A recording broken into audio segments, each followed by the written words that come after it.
you take a fruiting cane and you tie it onto your high tensile wire at the bottom, and then each one of these is a chute, and they need to be trained to go straight up. And so we have a catch wire, and this wire will raise. This is what we'll do. This is what will be done actually next week. We'll start raising this wire. So it'll go up to this position here, and as it sits in this position here,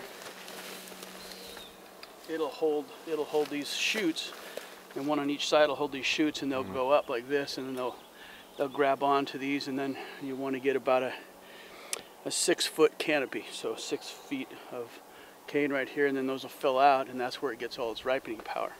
And we're oriented north to south for maximum sun exposure.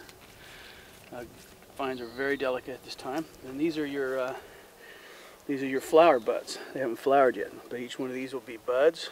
They'll flower. They get a little hairy, green, little hairy pollen, and they're self-pollinated. They don't eat insects. Wind does it.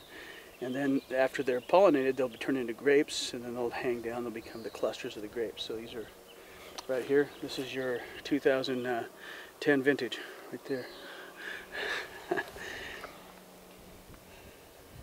And then the grapes have to be hard pruned, so the whole cycle starts. Now this is the beginning of the cycle. I mean, it's a cycle, so there's really no beginning. But what we'll do, so next year, all this growth, when they go dormant after harvest, around December, January, everything has to be pruned off, and all the growth has to be stripped off except for this cane. So we'll leave this cane is going to be next year's fruiting cane. So this cane we'll leave long, and we'll prune everything back except this cane, and then we'll take that cane and tie it on the wire like we have here, and the whole process starts over again.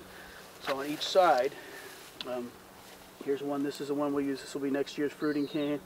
This will probably be the one on this side. So we'll save those two and tie them like this is here. That's called hard prune because grapes are among the species that they will not produce fruit except on first-year wood.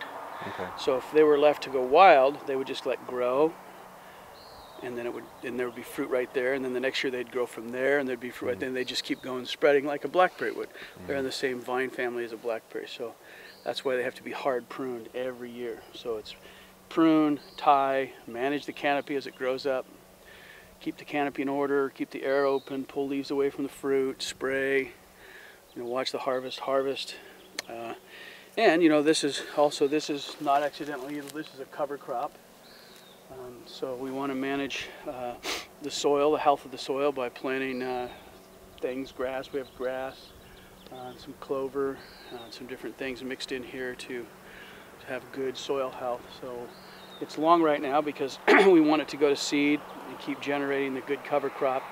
So in the next couple weeks we'll mow every other row, so we can walk in it, and then we'll let the row go to seed, and then we'll go back and mow that maybe early July, and then that'll keep the vineyard to look more groomed by the middle of July. But this got everything